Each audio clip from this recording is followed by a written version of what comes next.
بسم اللہ الرحمن الرحیم۔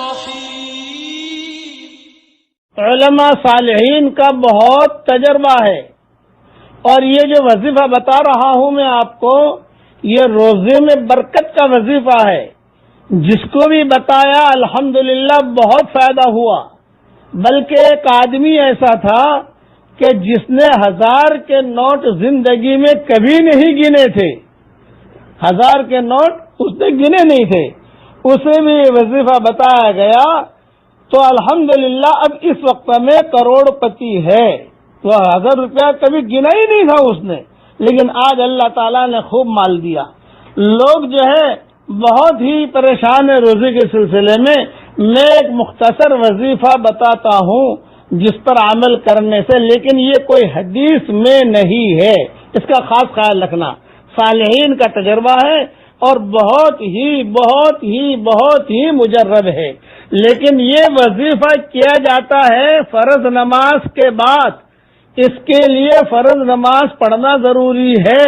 فرض نماز کے بعد 2 منٹ کا وظیفہ ہے، وہ کر لیجئے، اللہ تعالیٰ آپ کے روزے میں خوب برکت دے گا۔ نمبر 1، فرض نماز کے بعد یہ پڑھنا ہے۔ نمبر 2، 1 مرتبہ درود شریف پڑھ لیجئے۔ نمبر 3، 7 مرتبہ لإلاف قریش پڑھ لیجئے۔ نمبر 4، پھر 1 مرتبہ درود شریف پڑھ لیجئے۔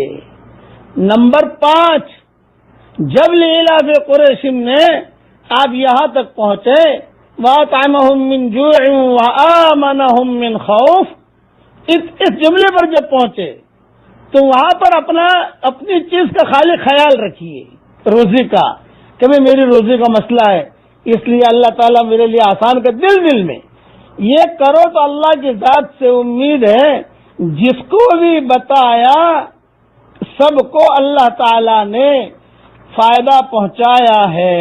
یہ اللہ کا شکر ہے۔ چونکہ بہت خبریں آتی ہیں، میں اس لیے یہ مختصر چیز بتا دی میں نے، لیکن شرط ہے اس میں فرض نماز کے بعد۔ کوئی آدمی کہے کہ فرض نماز نہ پڑھوں، نہ، فرض نماز پڑھیے۔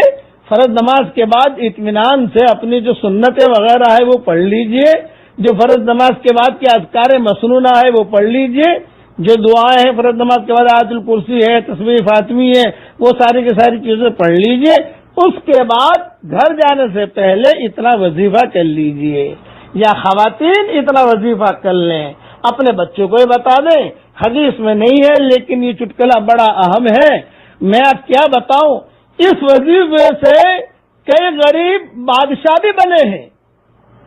اب قصہ تو سب سنا نہیں سکتا، گزشتہ زمانے میں جو بادشاہ بنے ہیں وہ اس وظیفے کی وجہ سے بنے ہیں۔ یہ بھی کتابوں میں لکھا ہے کہ تھا بالکل غریب لیکن اللہ نے بادشاہ بنا دیا، چمکا دیا۔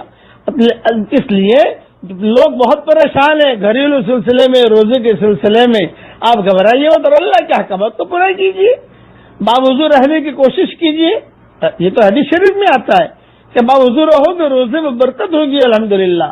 میں دعا کرتا ہوں کہ اللہ تعالیٰ سب کے لیے حلال مال و منال کے دروازے کشادہ فرمائے۔